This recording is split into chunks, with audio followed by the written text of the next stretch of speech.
नमस्कार। हरेक बुधबार बेलुका ठिक 7 बजे प्रत्यक्ष प्रसारण हुने नागरिक फ्रन्टलाइनमा यहाँलाई स्वागत छ।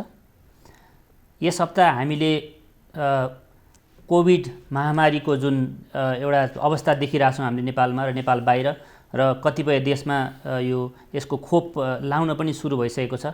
यसै सन्दर्भमा हामीले आज खोपका बारेमा, कोभिडका बारेमा, यो महामारीले कस्तो रूप लिँदैछ नेपालमा र अब हामीले के गर्नुपर्छ भन्ने बारेमा कुरा गर्न आज हामीले वरिष्ठ सङ्क्रमण रोग विशेषज्ञ डाक्टर अनुप सुवेदीलाई हामीले यहाँ स्टेजमा निम्त्याएका छौँ। डाक्टर साहब, यहाँलाई स्वागत छ। धन्यवाद। सन्चै हुनुहुन्छ? सन्चै छु। यहाँ अस्पतालमा पनि काम गर्नुहुन्छ। सो अहिले अस्पतालमा काम गर्दाखेरि र 2-4 महिना अगाडि काम गर्दाखेरिको अवस्था कस्तो छ?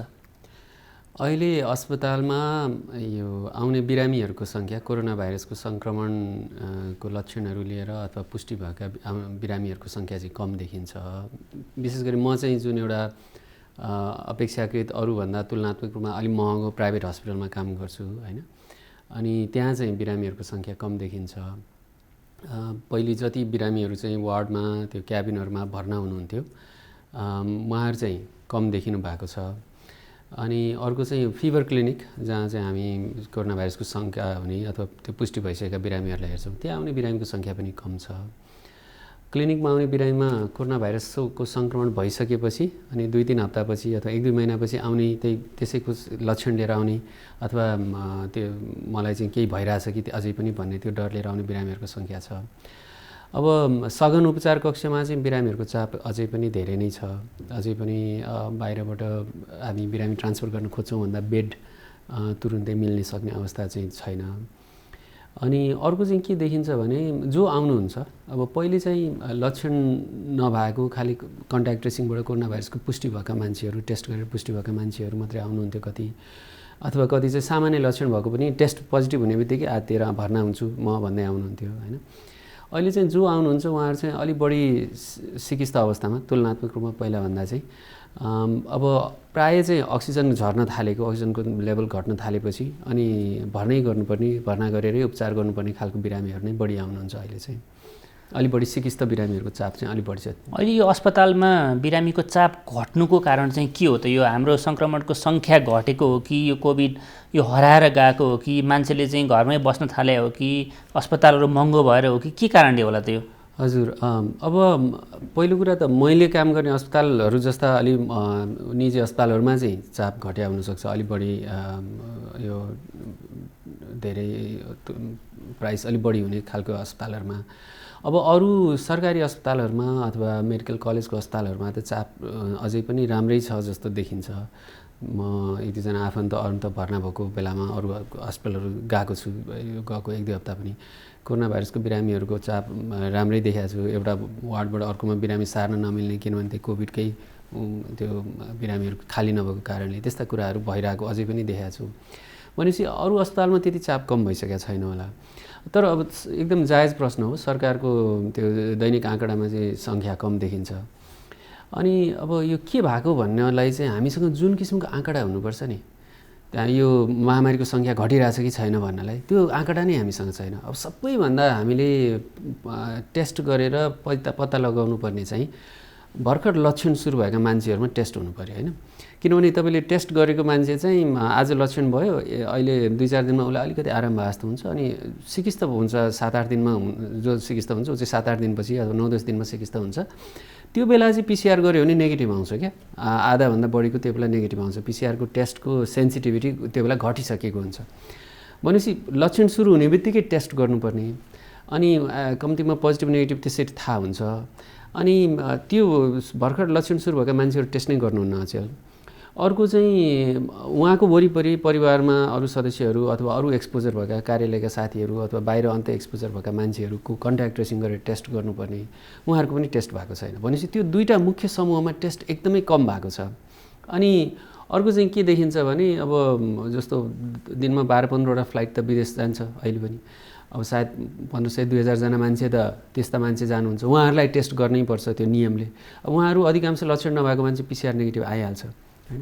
भनेपछि नेगेटिभ आउने मान्छेहरूको टेस्ट बढी भइरहेछ, जसको पोजिटिभ आउने मान्छेहरू हुनुहुन्छ उहाँहरूको टेस्ट कम भएको छ क्या। भनेपछि यो टेस्ट चाहिँ सुरुमा यो कति दिनभित्र गर्नुपर्छ? सुरुमा सिम्टम देखिएको कति दिनभित्र हामीले गर्नुपर्छ?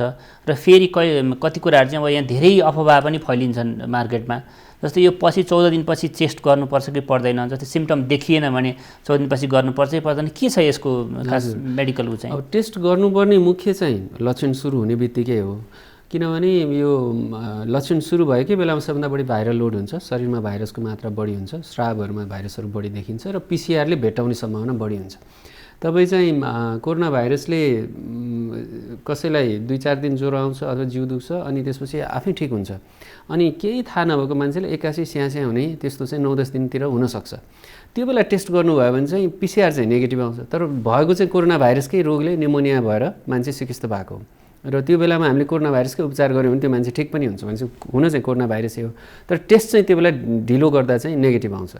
त्यसो हुँदा टेस्ट गर्नुपर्ने चाहिँ लक्षण आउने बित्तिकै नै हो है, लक्षण हुने मान्छेलाई। अब कन्ट्याक्ट ट्रेसिङमा हुने मान्छेहरूको चाहिँ जस्तो तपाईँलाई चाहिँ मलाई केही गरी आज सङ्क्रमण भएर तपाईँलाई कोही कन्ट्याक्ट ट्रेसिङ गर्न आयो भने चाहिँ मसँग एक्सपोजर भएको दिनबाट चाहिँ तपाईँको अलि 8-10 दिन पछाडितिर तपाईँले टेस्ट गर्नु चाहिँ सबैभन्दा राम्रो हुन्छ। त्यो बेला चाहिँ तपाईँलाई लक्षण आयो भने त तुरुन्तै गर्नु पऱ्यो, लक्षण आएन भने चाहिँ कम्तीमा त्यति कुरेर टेस्ट गर्नु राम्रो हुन्छ, त्यो चाहिँ कन्ट्याक्ट ट्रेसिङमा बस्ने मान्छेको। अनि एकचोटि पोजिटिभ भइसकेको मान्छेको चाहिँ फेरि टेस्ट गर्नु पर्दैन, किनभने पिसिआर टेस्ट चाहिँ मान्छेलाई रोग लागेको छ कि छैन भने जाँच्ने टेस्ट हो, निको भयो कि भएन भने जाँच्ने टेस्ट होइन। कोही मान्छेको चाहिँ महिनौसम्म हप्तौँसम्म पिसिआर पोजिटिभ भइरहन सक्छ निको भइसकेपछि पनि, अनि त्यसो हुँदा त्यो टेस्ट पोजिटिभ भइरहने सक्ने कारणले गर्दा त्यो उसबाट अरूलाई सर्दैन भन्ने हामीलाई थाहा छ। लगभग अब सामान्य लक्षण हुने मान्छेलाई 10 दिनपछि उस शरीरमा चाहिँ अरूलाई सर्न सक्ने भाइरस हुँदैन, उसबाट कसैलाई खतरा छैन, ऊ आइसोलेसन बस्नु पर्दैन हैन। तर अब पिसिआर चाहिँ पोजिटिभ भइरहन सक्छ भने चाहिँ पिसिआर टेस्टले झुक्याउने मात्रै भयो, अनि पैसा पनि अनावश्यक रूपमा खर्च भनेपछि आइसोलेसन सिम्टम नभएको मान्छे चाहिँ आइसोलेसनमा बस्नु परेन? सिम्टम नभएको पोजिटिभ मान्छे अथवा सामान्य लक्षण भएको पोजिटिभ मान्छे चाहिँ लक्षण सुरु भएको दिनबाट 10 दिन पुरा नहुन्जेल आइसोलेसन बस्नु पऱ्यो, र अर्को चाहिँ ज्वरो आइरहेछ भने ज्वरो आउनु छोडेको 3 दिन पुरा हुन्छ, त्यो दुइटै सर्त पुरा हुनुपर्छ। अनि अक्सिजन चाहिने मान्छेलाई चाहिँ हामी 10 दिनको ठाउँमा 14 दिन भन्छौँ, 14 दिनसम्म आइसोलेसन बस्नुपर्छ भन्छौँ। अब अरू मान्छे अनि त्यसभन्दा पछाडि चाहिँ पिसिआर पोजिटिभ होस् कि नेगेटिभ होस्, त्यो सिटी भ्यालु जतिसुकै होस् ऊ आइसोलेसन बस्नु पर्दैन कि। यो जस्तै एकपल्ट प्रधानमन्त्रीज्यूले यो विषयमा भन्नुभएका धेरै कुराहरू चाहिँ हामीले धेरै छलफल पनि गऱ्यौँ, मिडियामा पनि धेरै कुरा आयो, तर एउटा चाहिँ उहाँले भन्नुभएको थियो नेपालीले चाहिँ यो भाइरस यतिकै पनि पचाइदिन्छ भनेर पनि भन्नुभएको थियो नि। अहिलेको यसो यो मृत्यु दर हेर्दाखेरि यो रिकभरी रेट अहिले मैले हेर्दाखेरि चाहिँ कति 91% जति र मृत्यु दर चाहिँ 0.7% देखाएको छ। भनेपछि कि नेपालीले पचाएकै हो त के हो त यो? जस्तै एउटा अध्ययन पनि आएको थियो कि नेपालमा यो जुन भाइरसको स्ट्रेन छ त्यो चाहिँ यो भारतमा र अन्त अमेरिकातिर भएको लगभग सिमिलर स्ट्रेन हो भन्ने कुरा छ। त्यो यो के हो चाहिँ, यो किन यसको यो कम हुनु त राम्रो हो, तर यो के कारण हो डाक्टर साहब यसको चाहिँ? अब यो रिकभरी रेट भन्ने चाहिँ एकदम बकमफुसे तथ्याङ्क हो है। हाम्रो दिनदिनै हाम्रो जागेश्वर गौतमजी अथवा यो मन्त्रालयले दिन्छ होइन। सबै देशमा मृत्युदर चाहिँ अहिले चाहिँ 0.5 देखि 1% जति छ होइन। अब त्यो नेपालमा पनि त्यही नै छ, हाम्रो त्योभन्दा त्यस्तो अरूभन्दा कम बढी त्यस्तो देखिँदैन खास। सुरुमा चाहिँ हाम्रो एकदम युवाहरूलाई मात्रै भइरहेको थियो, अलि बाहिर जाने श्रमिकहरू, अलि तन्दुरुस्त मान्छे होइन, दीर्घ रोग नभएका, उमेर पनि बढी नभएका मान्छेहरूलाई भएको मृत्युदर अलिक कम देखिएको थियो होला। अब अनि रिकभरी रेट त बाँकी सबैको त रिकभरी रेट त्यो 0.4% त सबै बाहेक त सबै रिकभर नै हुन्छ नि। हामीले यो रिकभरी रेट भनेको के हो मैले साँच्चै यो बुझेको छैन, यो हामीले त्यो जस्तो किन निकाल्छौँ यसरी होइन। किनभने बाँकी त सबै रिकभरै हुन्छन्, मृत्यु हुने बाहेक लगभग सबैलाई हामी रिकभर भएकै भन्छौँ होइन। किनभने 14 दिनपछि चाहिँ उसको शरीरमा जीवित भाइरस हुँदैन होइन। उसैलाई एकचोटि नराम्रो इन्फेक्सन भयो भने कसैलाई फोक्सोको दीर्घ रोगसम्म होला होइन, होइन भने अरू त केही हुँदैन, बाँच्ने जति त बाँचिहाल्यो नि, रिकभरै भयो होइन। अनि मृत्युदर पनि हाम्रो त्यसो त अरूभन्दा धेरै कम बढी छैन। अब हाम्रो समस्या के छ भने मलाई प्रधानमन्त्रीको वाक्य सही होस् भन्ने चाहन्छु। त्यसको लागि चाहिँ हामीले के गर्नु पऱ्यो भने टेस्ट अलिक बढी गर्नु पऱ्यो होइन। अहिले जति मान्छेलाई विदेशतिर के छ, अमेरिकातिर कस्तो छ भने उनीहरूले धेरै व्यापक रूपमा टेस्ट गरेका छन् होइन। दिनमा उनीहरूले 10,000 लाखौँको टेस्ट गर्छन् कति ठाउँमा। त्यो गर्दाखेरि चाहिँ उनीहरूले के पत्ता लगाएछन् भने पछि सेरो प्रेभलेन्स स्टडीसँग कम्पेयर गर्दाखेरि चाहिँ हामीले जति मान्छे सङ्क्रमित छन् भनेका थियौँ त्योभन्दा त झन्डै 10-15 गुणा मान्छे बढी सङ्क्रमित रहेछन्। हामीले त त्यो टोटल सङ्क्रमितको सङ्ख्याको त झन्डै 10% जस्तो मात्रै पत्ता लगाएको रहेछौँ भनेर भन्छन् होइन। अब नेपालमा चाहिँ त्योभन्दा हामीले जति सङ्क्रमित पत्ता लगाइरहेको छौँ त्योभन्दा झन् धेरै बढी छ यहाँ त, किनभने हाम्रो त त्यो टेस्ट पोजिटिभ पर्सेन्ट पनि अहिले हाम्रो अझै पनि घटिरहेको भन्दै गर्दा पनि हरेक दिन परीक्षण गरेको सङ्ख्यामा 15देखि 20% चाहिँ पोजिटिभ भइरहेछ कि होइन। भनेपछि त्यो त एकदमै ठुलो मात्रामा चाहिँ हामीले पोजिटिभ केसहरू मिस गरिरहेछौँ भने त त्यसबाट पनि देखिन्छ। अनि साँच्चै हामीले सबै सङ्क्रमितको परीक्षण गर्ने भने त त्यो मृत्युदर त झन् धेरै कम हुन्छ, किनभने होइन एउटा चाहिँ त्यो। अर्को कुरा चाहिँ मृत्युदरको बारेमा कमेन्ट गर्नु अगाडि हामीले साँच्चै कतिजनाको मृत्यु भएको छ त होइन। जस्तो हाम्रो अहिले विभिन्न ठाउँमा मृत्यु भएर जाने मान्छेहरू जो घरमै मृत्युवरण गर्नुभएको छ, विशेष गरी ज्येष्ठ नागरिकहरूको कसैको मृत्यु भयो भने यो कालगतिले मृत्यु भयो भन्ने ठान्छौँ नि त हामी। कोरोना भाइरसको त्यसमा पार्ट थियो कि थिएन होइन, त्यो पत्ता लगाउने तरिका चाहिँ एउटा त टेस्टिङ नै हो। अब सरकारले चाहिँ यो अस्पतालमा यो मृत ल्याइएका इमर्जेन्सीमा मृत ल्याएका मान्छेलाई टेस्ट गर्नु पर्दैन भनेको छ होइन। त्यस्तो नगरिकन कम्तीमा त्यो कोरोना भाइरसको लक्षण रहेछ भने शङ्का छ भने टेस्ट गरौँ भनेर सिकाउनु पर्यो।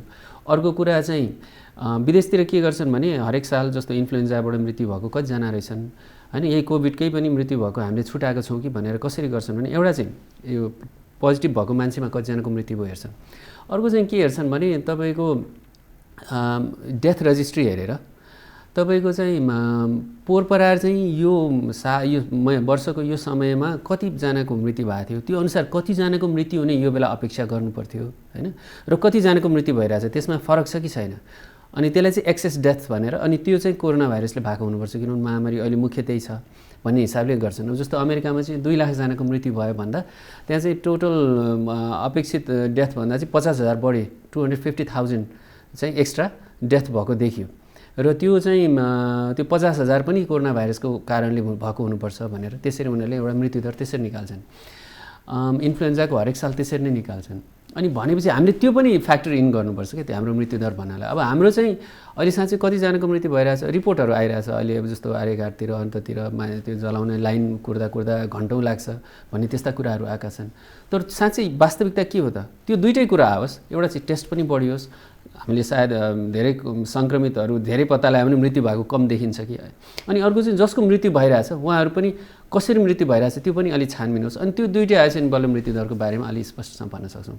भनेपछि दुईवटा कुरा, एउटा चाहिँ जति सङ्क्रमित सङ्ख्या हामीले अहिले देखिरहेछौँ त्यो त टेस्ट गरेको मध्येको सङ्क्रमित सङ्ख्या भयो, त्योभन्दा धेरै नै सङ्क्रमित हुन सक्छन् भन्ने एउटा यहाँको एउटा आकलन। अर्को चाहिँ जस्तै यो डेथ मृत्युको सङ्ख्यामा चाहिँ जस्तै नेपाल आर्मी एक समय विवाद पनि भएको थियो, नेपाल आर्मीको सङ्ख्या र स्वास्थ्य मन्त्रालयको सङ्ख्यामा पनि फरक आएको थियो, र कति चाहिँ यहाँले भने जस्तो अब होम आइसोलेसनमा बसेर अब वृद्धहरू मृत्यु भयो त्यसको पनि यसमा चाहिँ काउन्ट नभए भएर चाहिँ यो कम देखिएको भन्ने चाहिँ कुरा हो। थुप्रो मान्छेको मृत्यु भएको छ, मलाई फोन आउँछ आफन्तहरू छरछिमेकीको चिनजानको मान्छेहरू, अनि अब उहाँहरूलाई अब टेस्ट भएको छैन। अनि इन्फ्लुएन्जा पछि पनि कस्तो हुन्छ नि, हार्ट एट्याक बढ्छ क्या, इन्फ्लुएन्जाको एपिडेमिक भएपछि हार्ट एट्याक हुन्छ, इन्फ्लुएन्जा पछि केही कारणले गर्दा मान्छेको हार्ट फेलियरहरू भएर मृत्यु भएको हुन्छ, हामी त्यसलाई इन्फ्लुएन्जा भनेर थाहा पाउँदैनौँ, र धेरै भाइरल रोगहरू यस्ता हुन्छन्, कोरोना भाइरस पनि त्यस्तो भएको हुनसक्छ। जस्तै कोही मान्छेहरू चाहिँ के भन्न हामीले सुनिरहेको यो चाहिँ अब मलाई ठिकठाक थियो होइन, अब 5-7 दिनपछि चाहिँ एकदम अचानक भएर चाहिँ कोही चाहिँ आइसियुमै जानुपर्ने त्यस्तो केसहरू पनि आइरहेको, त्यो चाहिँ खास के कारणले हुन्छ? यो रोगको प्रकृति फरक छ। पहिले अरू निमोनियाहरू, अरू भाइरल रोग अथवा इभन सार्स भन्दा यसको फरक के रहेछ भने यसमा चाहिँ तपाईँलाई सुरुमा अब अधिकांशलाई त लक्षणै नहुनसक्छ, कसैलाई चाहिँ लक्षण सुरु भएको बेलातिर चाहिँ अलिअलि जिउ दुखे जस्तो हल्का ज्वरो आए जस्तो हुने, अनि कतिलाई त्यो ज्वरो अलिअलि आइरहने, कतिलाई चाहिँ ज्वरो पनि आउन छोड्ने पुरै निको भए जस्तो हुने, र अधिकांश निको भएर केही लक्षण नहुने 10 दिन आइसोलेसन पुऱ्याएर चाहिँ बाहिर निस्किन मिल्ने हुन्छ। तर कतिजनालाई चाहिँ दोस्रो हप्तातिर 81 7-8 दिन अथवा 9-10 दिनतिर चाहिँ अब उहाँले अक्सिजन नाप्नु भएको छैन, उहाँलाई थाहै हुँदैन, अक्सिजन स्याचुरेसन घट्ने अनि स्याहाँ बढ्ने, अथवा कतिलाई स्याहाँ नहुने अक्सिजन स्याचुरेसन मात्रै घट्ने, एकदम खतरनाक तहमा घटेर धेरै चिकित्सा भइसकेपछि मात्रै उहाँलाई लक्षण हुने हैन त्यस्तो हुन्छ। अब यो चाहिँ यो रोगको अब प्याथोजेनेसिस उसले भाइरसले शरीरभित्र कसरी आक्रमण गर्छ र शरीरको रोग प्रतिरोधी सिस्टमले कसरी त्यसलाई चाहिँ प्रत्याक्रमण गर्छ भनौँ न भाइरसलाई, त्यसको कारणले हुने चिज हो। तर यसको प्रकृति यस्तो रहेछ भन्ने बुझ्नु पऱ्यो। यो भाइरसमा चाहिँ मान्छे सिकिस्त हुने चाहिँ दोस्रो हप्तातिर हुन्छ। जस्तै यो अस्पतालमा गएर उपचार गर्ने भन्छ नि यो होइन, अब खोप त भर्खर आउँदैछ होइन, उपचार गर्ने भने चाहिँ के हो, अस्पतालमा के गरिन्छ त कोभिडको बिरामीलाई? हजुर हो, कोभिडको बिरामीलाई मुख्य तपाईँको चाहिँ रोगको विभिन्न चरण छन् होइन। एसिम्टोमेटिक अर्थात् लक्षण नभएको मान्छेहरू हुन्छ, एउटा पुरै समुदाय हुन्छ जसलाई लक्षणै हुँदैन होइन, त्यो उहाँहरूलाई केही गर्नै परेन। अनि त्यसपछि चाहिँ माइल्ड भनेको हल्का लक्षणहरू हुने, ज्वरो खोकी मात्रै लाग्ने, अरू केही नहुने होइन। त्यसपछि अर्को मोडरेट भन्छ जसमा चाहिँ ज्वरो खोकी बाहेक एक्सरेमा निमोनिया जस्तो पनि देखिन्छ होइन, एक्सरेमा निमोनिया भएको देखिन्छ तर उहाँको अक्सिजन कम भएको हुन्न होइन। यो माइल्ड र मोडरेटलाई चाहिँ हामी खालि सामान्य लक्षणको उपचार गर्छौँ, किनभने त्यहाँ चाहिँ अरू थप उपचार गरेर बिरामीलाई फाइदा भएको अहिलेसम्म कुनै अध्ययनले देखाएको छैन। र त्यो अलि सिकिस्त बिरामीलाई दिने उपचार त्यहाँ अगाडि दियो भने चाहिँ त्यसले बरु हानि गर्न सक्छ भन्ने देखिएको छ। त्यो कारणले त्यस्तो बेला चाहिँ खालि खोकी लाग्यो भने खोकी कम गर्ने औषधिहरू, ज्वरो आयो भने सिटामोलहरू अथवा त्यस्तै अरू ज्वरो कम गर्ने औषधिहरू दिइन्छ। अब सिभियर भनेको चाहिँ अक्सिजन कम भयो भने अनि अथवा क्रिटिकल भने ब्लड प्रेसर पनि कम भयो, आइसियूमै राख्नु पऱ्यो, भेन्टिलेटरमा राख्नु पऱ्यो, त्यस्ता बिरामीहरूलाई चाहिँ सिभियर क्रिटिकल भनिन्छ। अब त्यस्ता बिरामीहरूमा चाहिँ हामी 2-3 थरी उपचार गर्छौँ। एउटा चाहिँ यो डेक्सामेथासोन भन्ने एउटा स्टेरोइड वर्गको औषधि हो त्यो। त्यसले चाहिँ के गर्छ भने हाम्रो यो मान्छे किन अक्सिजन कम हुन्छ, किन क्रिटिकल हुन्छ भने त्यो भाइरसले आक्रमण गरेर हामीलाई अलिकति रोग लगाएको, निमोनिया लगाएको बेलामा हाम्रो शरीरले भाइरसलाई प्रत्याक्रमण गर्दा चाहिँ हाम्रो त्यो रोग प्रतिरोधी सिस्टम चाहिँ अलिक बौलाएर अलिक बढी नै भनौँ न त्यसले चाहिँ इन्फ्लामेसन हुन्छ। त्यहाँ भाइरसले चाहिँ भाइरसलाई आक्रमण गर्दा शरीरले गरेका त्यो रोग प्रतिरोधी सिस्टमले सिर्जना गरेको वातावरणले चाहिँ मान्छे झन् सिकिस्त हुन्छ। त्यो रोग प्रतिरोधी सिस्टम अलिक बढी बौलाएको, अलिक बढी एक्टिभ भएकोलाई चाहिँ सप्रेस गर्न त्यो स्टेरोइड दिएको, त्यसले काम गर्छ, त्यसले मृत्युदर घटाएको प्रमाणहरू छ होइन। त्यसमा त एउटा गर्ने एउटा चाहिँ स्टेरोइड दिने हो। अर्को चाहिँ तपाईँको यो रेमडेसिभिर भन्ने औषधिको चाहिँ केही सीमित फाइदा देखिन्छ, त्यसले तपाईँको अलि लक्षण चाहिँ चाँडो निको हुने। अब एउटा निश्चित सानो समयमा मृत्युदर पनि कम भएको देखाएको छ 1-2 स्टडीले, विश्व स्वास्थ्य सङ्गठनको ठुलो स्टडीले त्यो चाहिँ देखाएन।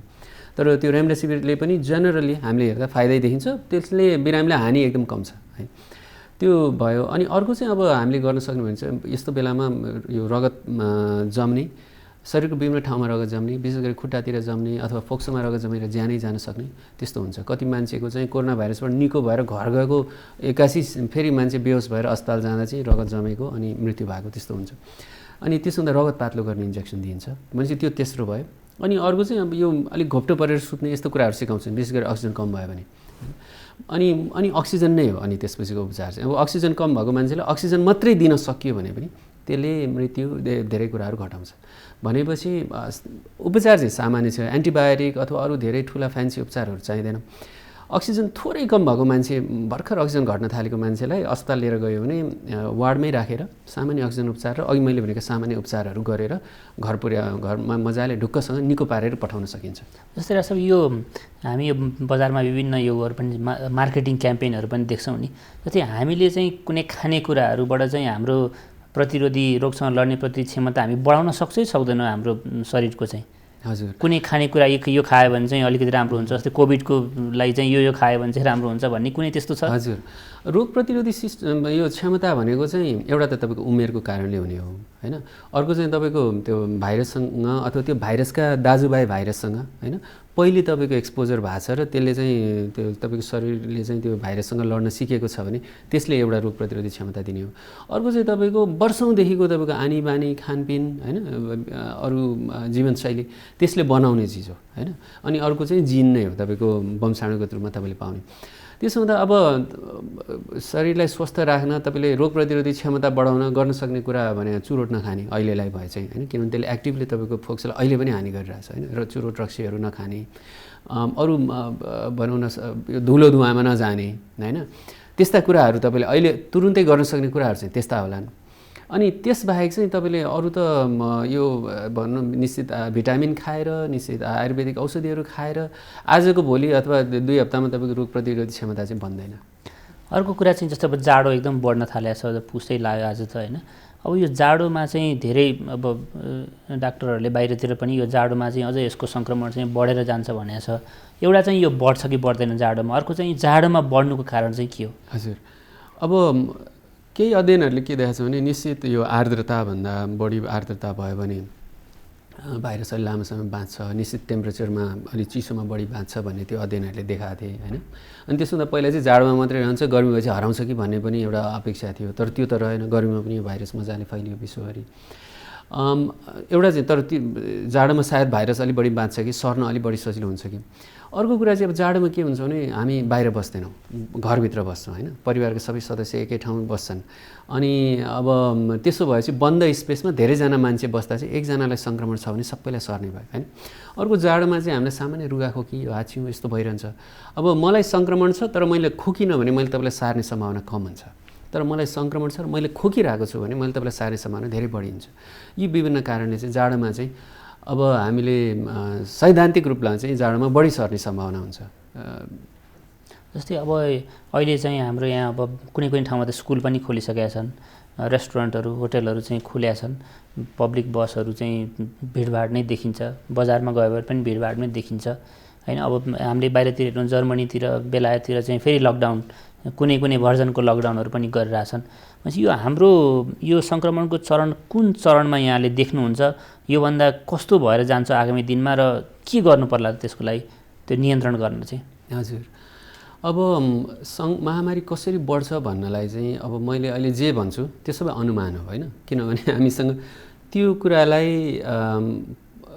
सत्य तथ्य साँच्चै के हो त, हाम्रो अहिले वास्तविक अवस्था के हो भनेर भन्ने हामीसँग त्यो जुन किसिमको आँकडा हामीलाई चाहिन्छ त्यो छैन। जुन अघि मैले भने नि दैनिक सङ्क्रमितको सङ्ख्या नै हाम्रो एकदमै भरपर्दो छैन होइन। अब लक्षण भएका मान्छेले टेस्ट गरेका छैनन्, परीक्षण गरेका छैनन्, उनीहरूलाई परीक्षण गर्न सजिलो बनाउने कामहरू सरकारले पनि गरेका छैन होइन। टेस्ट महँगो छ होइन, सुलभ छैन, जहाँ त्यही पाइँदैन। अनि त्यसपछि अब एकजना परिवारको एकजना मान्छेलाई पोजिटिभ भयो, अब अरू 5-6 जनाको कन्ट्याक्ट ट्रेसिङ हुन्छ, 6 जनालाई तिर्दा 10-12 हजार तिर्नुपर्छ, कहाँबाट ल्याउने होइन। अनि अब यो महामारी फटिग भन्छ नि, एउटा मान्छेहरू थाकिसकेका छौँ होइन। अब यो सरकार यति दिन चाहिँ मैले ल अनुशासनमा बाँधिदिएर बसिदिएँ होइन, 2 हप्ता 1 महिना अनुशासनमा बाँधिदिएर बसिदिएँ, त्यतिन्जेल सरकारले मैले टाइम दिएर सरकारले यो काम गर्यो भने चाहिँ महामारी नियन्त्रण हुन्छ भने जनतालाई विश्वास भए पो अनि मान्छे बाँधिन्छन्। अब त्यो नभएपछि हाम्रो व्यवहार चाहिँ एकदमै असावधानीपूर्ण छ होइन। अब स्कुलहरू खोल्नेदेखि सबै चिज हुन थालिसक्यो, तर अब आँकडा चाहिँ हामीसँग छैन। अनि त्यसो त कसरी बढ्छ भन्दा चाहिँ अब बाहिर विश्वमा कसरी बढाएको छ त्यसको आधारमा भन्ने हो। अब महामारी चाहिँ कुन बेला कम हुन्छ भने विश्वको संसारभरिको अनुभव र पहिलेदेखिका महामारीको अनुभवमा चाहिँ एउटा चाहिँ तपाईँले महामारी बढ्दा बढ्दै सरकारले चाहिँ जनस्वास्थ्यका काम असाध्यै प्रभावकारी तरिकाले गर्यो। व्यापक रूपमा चाहिँ हामीले टेस्ट गऱ्यौँ, कन्ट्याक्ट ट्रेसिङ गऱ्यौँ पोजिटिभ भएका मान्छेको, र तिनलाई फेरि टेस्ट गऱ्यौँ होइन। टेस्ट बढाउने भनेकै त्यही हो नि, एउटा पोजिटिभको वरिपरि 15 जना मान्छेलाई टेस्ट गरिन्छ, अनि तिनमा पनि कतिजना पोजिटिभ हुन्छ फेरि अरूलाई गरियो भने चाहिँ कन्ट्याक्ट ट्रेसिङ गर्ने, टेस्ट गर्ने, अनि यता आइसोलेसन क्वारेन्टिन गर्ने होइन उपयुक्त तरिकाले। त्यो व्यापक रूपमा गरेर एकदम बढ्दै गएको महामारी चाहिँ सट्टै घटाएको छन् होइन। जस्तो युरोप, इटली, स्पेन, अमेरिका त्यो पहिलो चरणपछि घटायो नि उनीहरूले, पहिलो वेभपछि होइन। त्यो एउटा चाहिँ त्यो सरकारले एकदम प्रभावकारी रूपमा जनस्वास्थ्यको काम गर्यो भने त्यो त अब यहाँ गरेको छैन, हामीले टेस्ट पनि गरेका छौँ, कन्ट्याक्ट ट्रेसिङ पुरै छोडिदिएको छ होइन। अर्कोतिर चाहिँ महामारी कुन बेला आफै घट्छ भने समुदायमा सङ्क्रमित हुन सक्ने मान्छे भनौँ न, सामान्यतया यो कोभिडको लागि चाहिँ यसो हिसाब गर्दाखेरि चाहिँ जनसङ्ख्याको 2/3 जति मान्छेलाई चाहिँ सङ्क्रमण फैलियो र त्यति भयो भने चाहिँ अनि अब जोलाई सङ्क्रमित हुन्छ, जो बाँचे, जोको मृत्यु भयो। त्यसपछि बाँकी 30-40%लाई चाहिँ नि हर्ड इम्युनिटीले जोगाउँछ भनिन्छ होइन। त्यहाँ वरिपरि भाइरस सजिलै फैलिन सक्ने गरी यो भल्नरेबल मान्छे नै बाँकी हुँदैनन् होइन। त्यो बेलामा चाहिँ हर्ड इम्युनिटी हुन्छ। त्यो हर्ड इम्युनिटीको चरणमा पुग्यो भने चाहिँ महामारी बढ्दैन। अब हाम्रोमा हामी कुन चरणमा छौँ भन्दाखेरि हामीसँग एकदमै थोरै डेटा छ। पोजिटिभ पर्सेन्ट रेट अझै पनि हाई छ, मृत्यु हुने मान्छेको सङ्ख्या अझै पनि हाई छ होइन। 13% अहिले हिजो आजको 13-14% छ हरेक दिन परीक्षण गरेकोमा पोजिटिभ रेट। त्यो भने त एकदमै हाई हो नि। आजभन्दा 6 महिना अगाडि त्यति पोजिटिभ भएको भए हाम्रो अर्कै त्यो तनाव र हाम्रो आतङ्कको लेभल, त्रासको लेभल अर्कै हुन्थ्यो। अहिले हामीले पुरै पचाइसक्यौँ, वास्तै गर्न छोड्यौँ होइन। अनि अर्को चाहिँ हामीलाई यो सेप्टेम्बरमा सरकारले एउटा सेरो प्रेभलेन्स स्टडी गरेको रहेछ देशको विभिन्न जिल्लामा होइन। त्यसको हामीसँग अब डिटेल रिपोर्ट अहिले कहीँ पनि आएको छैन, तर अलिअलि फाटोफुटो यो मिडियामा आएको समाचारहरूमा चाहिँ के भनेको छ भने अब जस्तो यो प्रदेश 2मा चाहिँ 24%लाई सङ्क्रमण भएको थियो, भइसकेको रहेछ होइन जनसङ्ख्याको। त्यसपछि उच्च चाहिँ बागमती प्रदेश भनेको छ, तर कतिजना भन्ने थाहा छैन होइन। अब भनेपछि अनि समग्र देशभरिको हिसाबले गर्दा 13%लाई सङ्क्रमित भएको छ। त्यो भने त एकदमै ठुलो सङ्ख्या हो हुन चाहिँ होइन। पहिला सरकारले त समुदायमा फैलेकै छैन भनेको बेला गरेको परीक्षणमा 13% सङ्क्रमण देखिएको छ, तर हर्ड इम्युनिटीमा पुग्नुलाई चाहिँ त्यो फेरि अझै धेरै सानो सङ्ख्या हो होइन। अब त्यो बेला सेप्टेम्बरमा 13% थियो भने अहिले 25-30% होला बढी भए, त्योभन्दा बढी त छैन होला। भनेपछि अझै पनि महामारीले त यो भाइरसले शिकार बनाउन सक्ने मान्छे त हामी समुदायमा टन्नै छौँ। हामीले घर आँगनमा देख्यो भने एउटा घरमा एकजना अथवा एउटा टोलमा 4-5 जनालाई भएको देखिन्छ अहिलेसम्म, बाँकी मान्छेलाई त भएको छैन नि। त्यसमा त अझै बढ्दै जाने डर, महामारी अझै फैलिँदै जाने नै देखिन्छ। अर्को चाहिँ अब विदेशतिर चाहिँ के छ भने एक चरण आयो अनि सरकारले निश्चित कामहरू गर्यो, लकडाउन गर्यो, अरू जनस्वास्थ्यको काम गर्यो, त्यो तल घटायो, अनि फेरि अलिकति खोल्न थाल्यो, फेरि बढ्यो होइन। पहिलो छाल, दोस्रो छाल, तेस्रो छाल भन्यो। अब हाम्रो चाहिँ पहिलो छालै छ, हामी त्यही पहिलो छालमै बसिरहन्छौँ र अब लास्टमा कि त हर्ड इम्युनिटी आउन्जेल नभए भ्याक्सिन आउन्जेल हामी त्यही पहिलो छालबाटै अनि यो महामारी अवतरण हुन्छ जस्तो लाग्छ मलाई। भनेपछि सरकारले अहिलेको अवस्थामा चाहिँ के गर्न सक्ला त? यो त एकदमै वेल टेस्टेड फर्मुला सबैतिर गरेको त्यही हो होइन। टेस्ट, ट्रेस, आइसोलेट, क्वारेन्टिन होइन। अनि त्यसपछि अब अहिले चाहिँ अब खोप होइन। यो खोपको कुरा गरौँ है त। अब हामी खोप अब आइसकेको छ, बेलायत र अमेरिकामा त खोप लगाउन पनि सुरु गरेर सकेका छन्। फाइजरको, अर्को कम्पनीको पनि अब मोडर्नाको पनि छिटै सुरु हुँदैछ होइन। यो खोप एउटा चाहिँ यो किन यो अहिलेको जुन यो स्पेसली यो फाइजरको खोप छ यो चाहिँ किन यति गाह्रो, यसलाई चाहिँ अरू ठाउँमा पुर्याउन गर्न धेरै गाह्रो छ, यसको लजिस्टिकल जुन सपोर्ट चाहिन्छ त्यसको लागि गाह्रो छ भनिएको छ, र त्यसको कारण चाहिँ के हो?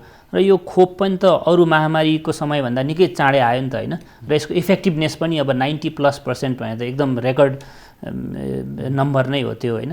यसको बारेमा अलि सबैले बुझ्ने भाषामा भनिदिनु पर्यो। हजुर, अब खोप चाहिँ कस्तो खोप राम्रो भन्दाखेरि एउटा त प्रभावकारी होइन। त्यो खोप लगाएपछि तपाईँलाई चाहिँ सङ्क्रमण नहोस् होइन, त्यो सबैभन्दा राम्रो, सङ्क्रमणै नहोस्, भाइरसै नछिरोस् होइन। अनि अर्को चाहिँ अब कति खोप चाहिँ तर विश्व स्वास्थ्य सङ्गठन, यो अमेरिकाको FDA यिनीहरूले बनाएको बेन्चमार्कमा कसलाई चाहिँ हामी एक्सेप्ट गर्छौँ, स्वीकार गर्छौँ भन्दा सङ्क्रमणै नहुने भनेर उनीहरूले भनेका छैनन्। खालि बिरामी नहुने होइन, मान्छेलाई खोप सङ्क्रमण भए पनि रोग लागेको नदेखिने अथवा सिकिस्त नहुने, त्यस्ता कुराहरू चाहिँ उनीहरूले बेन्चमार्कमा राखेका छन् होइन। अब त्यो हिसाबले हेर्दा फाइजरको खोप लगाएको मान्छेहरूमा चाहिँ एकदमै थोरै यो खोप नलगाएको अर्को त्यो प्लसिबो भनेको खोप जस्तो देखिने तर सामान्य पानी अथवा नर्मल स्लाइन त्यो सेलिन लगाएको त्यस्तो मान्छेमा चाहिँ सङ्क्रमणको दर बढी देखियो। यता यो खोप लगाएको समूहमा चाहिँ सङ्क्रमण एकदमै कम देखियो होइन। त्यही भएर 95% एफिकेसी भनियो, 94% एफिकेसी भनियो क्या। अब त्यो एउटा पाटो भयो, तर अब त्यसको कस्ट होइन, अब त्यसको खर्चको कुरा आयो। अब फाइजरको चाहिँ अब 2 डोज लाउनुपर्छ 3 हप्ताको फरकमा। अब सामान्यतया बजारमा यसो आएको सूचना अनुसार चाहिँ तपाईँको $40 जति पर्ने रहेछ 2टा डोजको। अब नेपालले हाम्रो देशको चाहिँ अब अहिले हामीले दिने खोप लगाउने भनेको देशको झन्डै 60% जनसङ्ख्यालाई हो होइन, कुनै पनि देशले गर्ने भनेको हर्ड इम्युनिटीमा जाने हिसाबले। अनि त्यो त्यति जनसङ्ख्यालाई त्यति खोप लगाउन चाहिँ अब हामीसँग एकजना प्रति व्यक्तिलाई $40 तिर्न हाम्रो क्षमताले पुग्दैन, एउटा त्यो कस्टको कुरा आयो। अर्को चाहिँ अब खोपको अरू व्यावहारिक पाटोहरू हुन्छ जुन चाहिँ अब जस्तो कोल्ड चेन भन्छ, खोपलाई चाहिँ निश्चित उसमा शीत भण्डारण गर्नुपर्छ होइन। त्यसको लागि चाहिँ अब फाइजरको चाहिँ असाध्यै गाह्रो के छ भने -70°C त्यसलाई भण्डार गरेर राख्नुपर्छ। अब त्यो किसिमको खोप अहिलेसम्म नेपालमा हामीले भण्डार गरेर राखेकै छैन, हामीले त्यो किसिमको क्षमतै छैन। अनि फेरि यो 10औं लाखलाई त्यसरी गर्न चाहिँ हाम्रो अब सम्भव छैन। अब अरू खोपहरू पनि बजारमा छन् होइन, जसको प्रभावकारिता पनि राम्रै देखिएको छ होइन। अनि अब हामीले अनि अर्को फाइजरको कुरा चाहिँ के छ भने फाइजरको सबै जति उनीहरूले उत्पादन गर्छन् त्यो सबै विकसित देशहरूले एक हिसाबले कब्जा गरिसकेका छन्, किनिसके। उनीहरूले पहिले नै पैसा दिएर तिम्रो प्रयोग सफल होस् असफल होस् हामीले यति पैसा दिन्छौँ भनेर त्यो हिसाबले उनीहरूले कब्जा गरिसके। त्यसो त अब यो अल्प विकसित देशको लागि फाइजरको खोप आउने सम्भावना चाहिँ छैन अहिले होइन। अब अरू यो मोडर्नाहरूको पनि अब अनि हाम्रोमा समस्या त्यही एउटा चाहिँ कोल्ड चेन के हो, मोडर्नाको चाहिँ -20 डिग्री सेल्सियससम्ममा राख्न सकिन्छ भनेको छ। अब त्यो पनि हामीले अहिलेसम्म गरेका छैन, हामीले त्यस्तो खोपहरू प्रयोग गरेका छैन। अब त्यो कोल्ड चेन बनाउन अब के गर्नुपर्छ त्यो होमवर्क पनि अब पहिला त त्यो खोप आउने भयो भने न गर्ने हो होइन। अब त्यो पाटो हामीले गरेका छैनौँ। अरू हामीले ल्याउन सक्ने खोपहरू भने यो अक्सफोर्ड एस्ट्राजेनेकाको हो होइन, जुन चाहिँ जस्तो 2-3 अरब भायल चाहिँ 3 अरब चाहिँ डोज चाहिँ हामी सिरम इन्स्टिट्युट अफ इन्डियामा बनाउँछौँ भनेर भारतको प्राइभेट कम्पनी हो जसले बनाउँछु भनेर भनेको छ र बनाइराखेको छ। अब त्यसको आधा जति उसले इन्डियालाई दिन्छ, बाँकी अरू अल्प विकसित देशलाई दिने भन्ने कुरा छ होइन।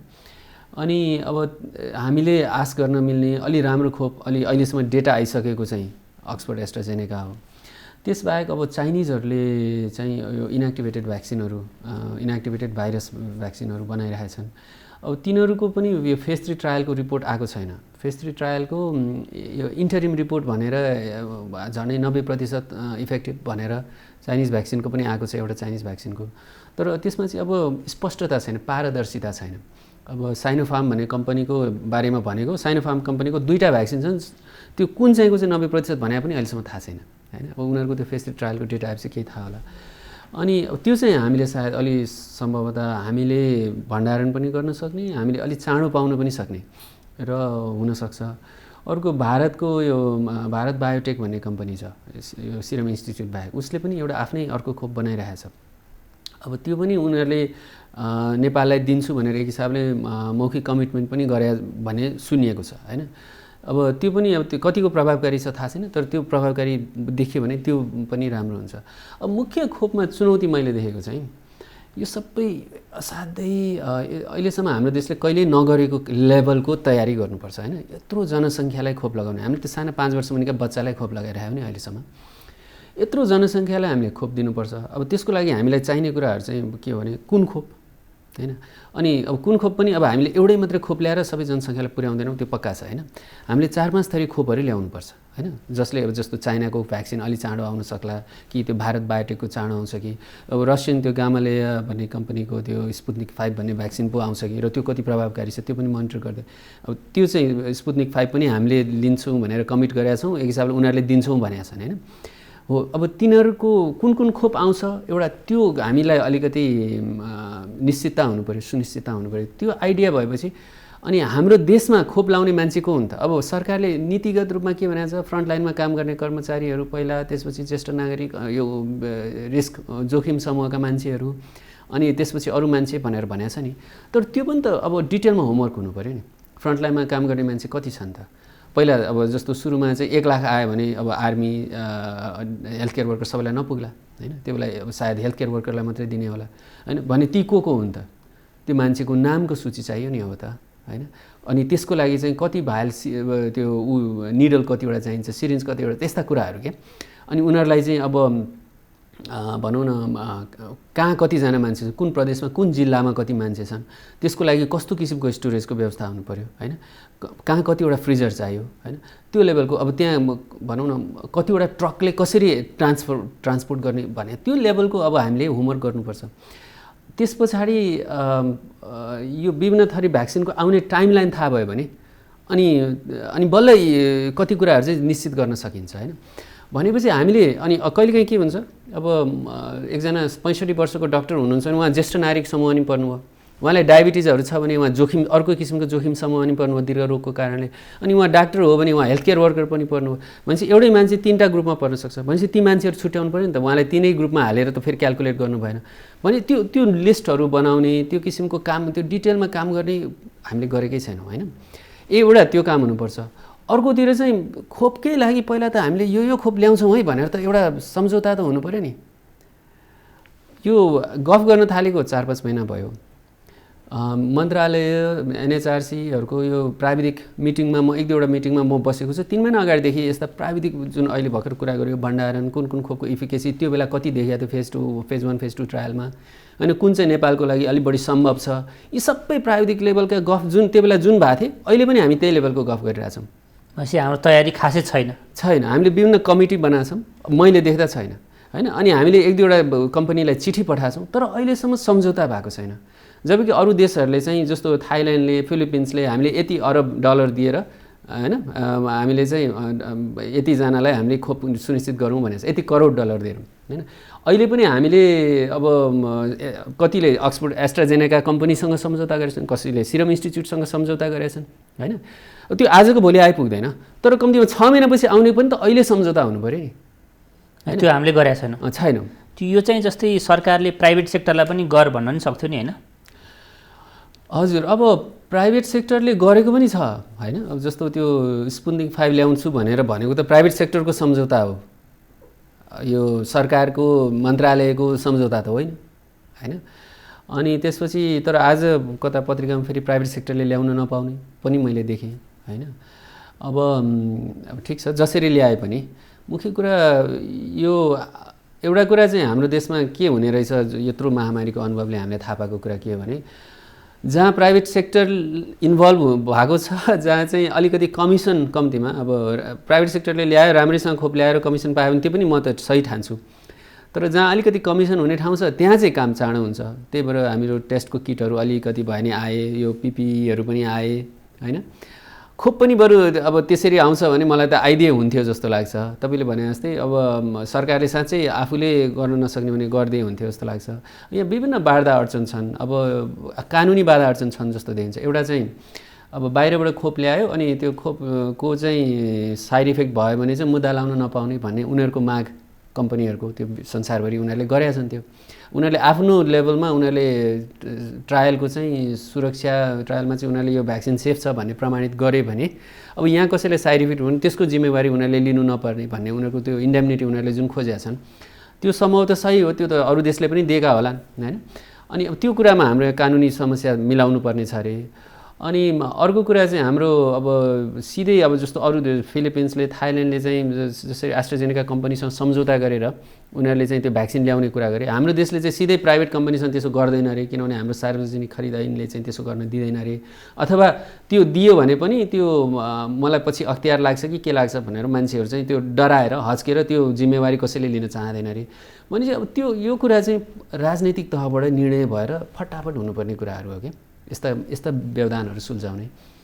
भनेपछि अब अर्को चाहिँ यो विश्व स्वास्थ्य सङ्गठनको जुन त्यो कोभ्याक्स अलायन्स छ, बिल गेट्स फाउन्डेसन, अरू पनि त्यसमा छन्, त्यसले पनि चाहिँ यो विकासशील राष्ट्रहरूको लागि चाहिँ सर्टेन डोज भाइरस भ्याक्सिनको डोज चाहिँ सेक्योर गर्न चाहिँ खोजिरहेको भन्ने अहिले भर्खर मैले यो इन्टरभ्यू अगाडि एउटा रोइटर्सको रिपोर्ट पनि पढ्दै थिएँ कि त्यसमा आफ्नै समस्या छ, फन्डिङको समस्या, लजिस्टिकल सपोर्टको कम्प्लिकेसन छ भन्ने छ। भनेपछि अब यो सबै हेर्दाखेरि यहाँको कुरा पनि सुन्दाखेरि चाहिँ अब नेपालीले खोप पाउँछन् चाहिँ कहिले, सबभन्दा महत्त्वपूर्ण प्रश्न। हजुर, अब विश्व स्वास्थ्य सङ्गठनको योजना चाहिँ अब के छ भने त्यो कोभ्याक्स उसको इनिसिएटिभको चाहिँ योजना के छ भने 2 अरब भ्याक्सिन चाहिँ विश्वका यो अल्प विकसित मुलुकका जनतालाई दिने, यो 2021 को अन्त्यसम्ममा, होइन।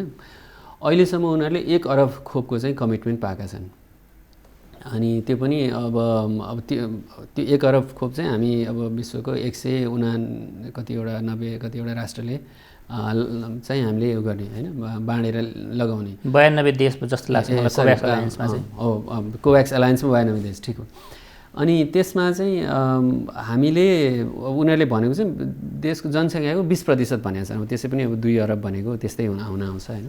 अब 2 अरब डोज भनेको चाहिँ 1 अरब जनतालाई हो, होइन। भनेपछि त्यो लगभग त्यही 20% जनतालाई हुन्छ। तर त्यो चाहिँ 2021 को अन्त्यसम्ममा हो, होइन। पहिलो कुरा त 2 अरब डोज पनि उनीहरूले पाउँछन् कि पाउँदैनन् निश्चित छैन। अनि अब सबै जसले अहिले देख्दा चाहिँ के देखिरहेछ, अहिले जहाँ भ्याक्सिन भन्छ ती भ्याक्सिन चाहिँ सुरुमा चाहिँ सबै विकसित देशतिरै जान्छन् फेरि, होइन। जस्तो फिलिपिन्सले, अब थाइल्यान्ड जस्ता देशले पनि पाइसके, युरोप अमेरिकाका देशले त सुनिश्चित गरे, सिङ्गापुर जस्ताले त सुनिश्चित गरिसके। अनि त्यसपछि यो द्वितीय चरणका अलि विकासमा देशहरूले पनि कब्जा गरिसके। अनि भनेपछि हाम्रो चाहिँ अब पालो कहिले आउँछ भन्न त अब हाम्रो धेरै पछाडि नै आउँछ जस्तो छ। कोभ्याक्स एलायन्सको यो पनि लगभग 6 महिनाभन्दा अगाडि आउँछ जस्तो देखिँदैन र त्यतिन्जेलमा हाम्रो जनस्वास्थ्यको पारा यही हो भने त हामी हर्ड इम्युनिटीमा नि पुगिसक्छौँ कि भन्ने पनि छ होइन। त्यसमा भ्याक्सिनै नचाहिन पनि सक्छ, हामीले अरब रुपियाँ जोगाउन पनि सक्छौँ। भनेपछि हाम्रो एकदम अप्टिमिस्टिकली हेर्दाखेरि 6 महिना नत्र पनि कम्तीमा पनि 1 वर्ष लाग्ने भयो हामीले चाहिँ खोप पाउन। भ्याक्सिन केही समूहलाई भ्याक्सिन सुरु गर्न चाहिँ कम्तीमा 4-5 महिना त लाग्छ होला। नेपालमा कसैले पाइहाल्यो भने होइन 4-5 महिनापछि बल्ल त्यो सबैभन्दा उच्च प्राथमिकताको समूहले पाउन सुरु गर्छ कि भन्ने आश गर्न सकिन्छ। त्यो पनि अहिलेसम्म कुनै टुङ्गो छैन। सो त्यो बेलासम्म चाहिँ जुन खालको जुन सेफ्टी मेजरहरू छन् त्यो चाहिँ हामीले लिइरहनु पर्यो। एकदमै त्यो त सावधानी एकदमै जरुरी छ। अब भनौँ न यत्रो महामारीको अन्त्य देखिन्छ, कम्तीमा विदेशतिर त मान्छेहरूले light at the end of tunnel देख्न थालिसके, हामीले चाहिँ उनीहरूले देखेका छन् भनेर देखिरहेछौँ होइन। भनेपछि हामी पनि अझै अरू 7-8 महिनासम्म चाहिँ हामीले एकदम सावधानीका नियमहरू अपनायौँ भने आफू वरिपरिका मान्छेलाई जोगाउन सकिन्छ कि भन्ने अपेक्षा गर्न सकिन्छ र जोगिन सकिने रहेछ है। म दिनदिनै कोरोना भाइरसको बिरामी भनौँ न 20-25 जनादेखि 40-50 जना मान्छेसम्म यत्रो महिना हेरिरहेको थिएँ होइन। तर अहिलेसम्म म सुरक्षित छु भनेपछि गर्नुपर्ने कुराहरू त त्यही रहेछन्। राम्रोसँग मास्क लगाउने होइन, भिडमा नजाने, अरू मान्छेसँग मास्क खोलेर बसेर कुरा नगर्ने, भौतिक दूरी कायम गर्ने होइन, बन्द स्पेसमा नबस्ने, अलिक खुला ठाउँमा मात्रै मास्क खोलेर बस्ने होइन। यस्ता कुराहरू गर्दाखेरि जोगिने रहेछ। डाक्टर साहब आजको फ्रन्टलाइन कार्यक्रममा आउनुभयो, यहाँलाई धेरै धन्यवाद। हजुर धन्यवाद। आजको फ्रन्टलाइन कार्यक्रम यहीँ सकिन्छ। अर्को बुधबार बेलुका 7 बजे हामी फेरि उपस्थित हुनेछौँ। नमस्कार।